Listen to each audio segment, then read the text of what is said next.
چرا در زمانهای گذشته سفیدی مو مال پیرمردا و پیرزنا بود ولی در امروز 20 ساله ها 30 ساله ها موهاشون سفید میشه؟ علتش چیه به نظرتون؟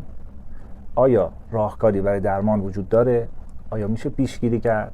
آیا میشه موی سفید رو به سیاه تبدیل کرد؟ هر عارضه‌ای که در بدن ما اتفاق میفته یک علتی داره.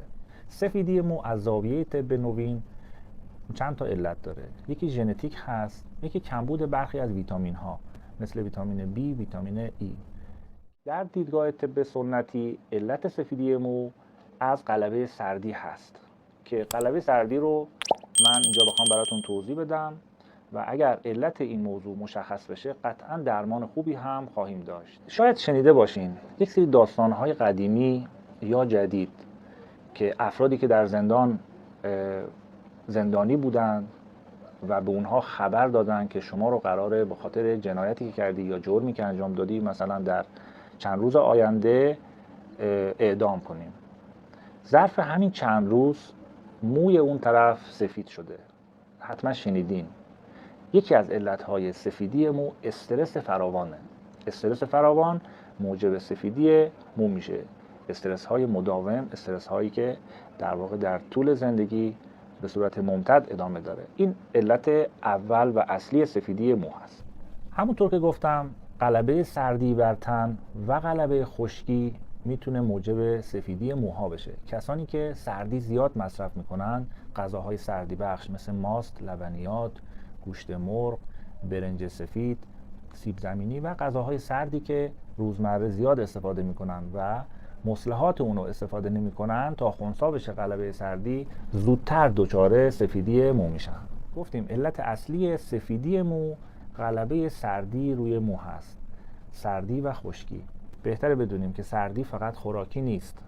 وقتی ما در معرض امواج قرار میگیریم، کسانی که با گوشی زیاد صحبت میکنن، این امواج موبایل باعث میشه که یک سودایی رو در سر و در ناحیه فولیکول‌های مو ایجاد میکنه که موجب سفید شدن مو میشه. جالب بدونید، میتونید تست کنید، کسانی که با موبایل زیاد صحبت میکنن، اون سمتی که موبایل رو زیاد میگیرن، میبینید این ناحیه گوششون یا ناحیه ریشاشون اون قسمت بیشتر سفید شده. پس یکی از علت‌های سفید شدن مو بحث استفاده بیش از حد از موبایل هست. علت بعدی سفید شدن مو آب کلردار هست. کلوری که در آب میزنن به مرور زمان باعث سفید شدن مو میشه.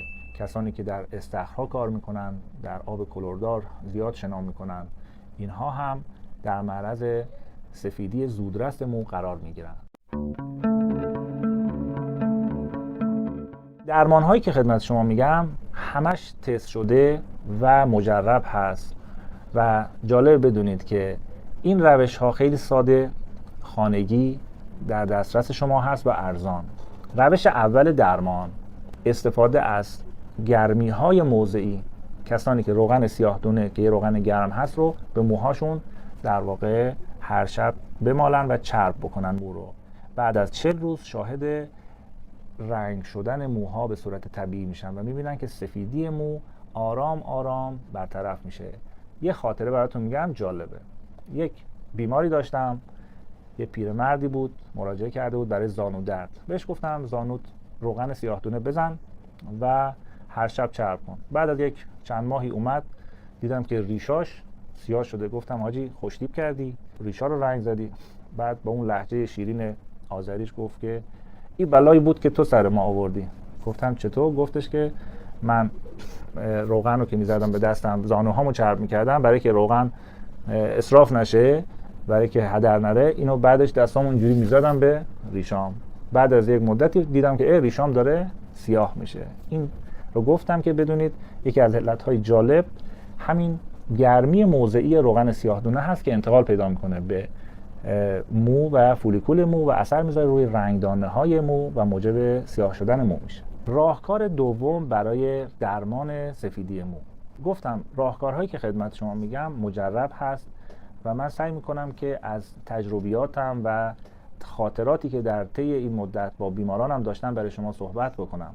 یک بیماری داشتیم، ایشان موهاش سفید بود و به دلایلی مهاجرت کرد به روستای خودشون و بعد از چندین ماه که برگشت دیدم که موهاش سیاه شده و خودش میگفتش که من از زمانی که رفتم اونجا آب چشمه مصرف میکنم و در واقع هم نوشیدنی هم برای استحمام، احتمال میدم که در واقع این سیاه شدن موم از همین مصرف آب چشمه باشه.